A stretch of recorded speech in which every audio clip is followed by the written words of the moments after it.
Congratulations, you just secured your franchise, or you have a fantastic idea for a brand new business that is going to revolutionize the neighborhood. What do you do next? Well, as a tenant, a landlord is going to be looking for specific things from you.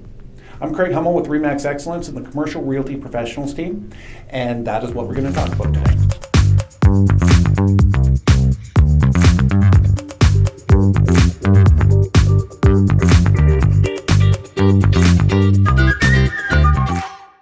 So as a tenant, you need to understand a few things. You need to understand that the landlord is taking their asset and trusting you with it.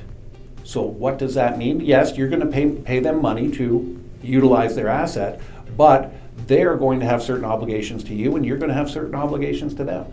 First and foremost, when you're looking for a property, what you should be doing is going to the bank first.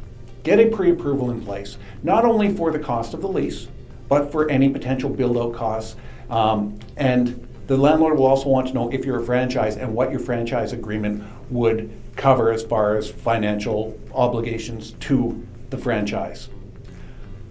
If you're a tenant or a prospective tenant, you should be working with a realtor and make sure that realtor has discussed with you how an offer to lease works. What exactly is entailed, what are the ins and outs, because this is brand new for you. You're going to hear terms like TI allowance and additional rent, free rent, op costs. You need to have the ability to, one, understand that and know what you're responsible for and what the landlord is responsible for. Do you as a tenant know what the difference between base rent and additional rent? The landlord is going to want to know exactly that. The landlord is also going to want to know,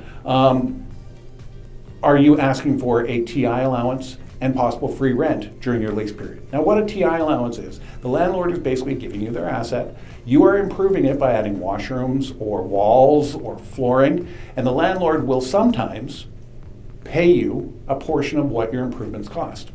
Pay you back, refund you back a portion of what your improvements cost. They will also potentially do a free rent period, one of each or potentially both. Do you as a tenant have a certified contractor working with you to do the build-out costs? Or will the landlord be responsible for the build-out? If you're using a certified contractor, the landlord will likely have to vet that contractor and approve that contractor. When all these questions have been answered and the offer to lease is accepted, do you as a tenant require legal advice from a lawyer about the landlord lease?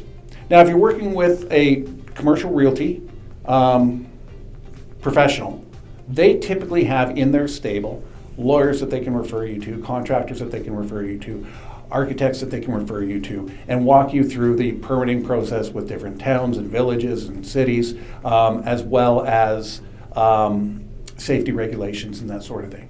Do you as a tenant understand what you are signing on that lease? The landlord and your realtor will help you walk through that, is step by step what exactly you're responsible for and what exactly they're responsible for.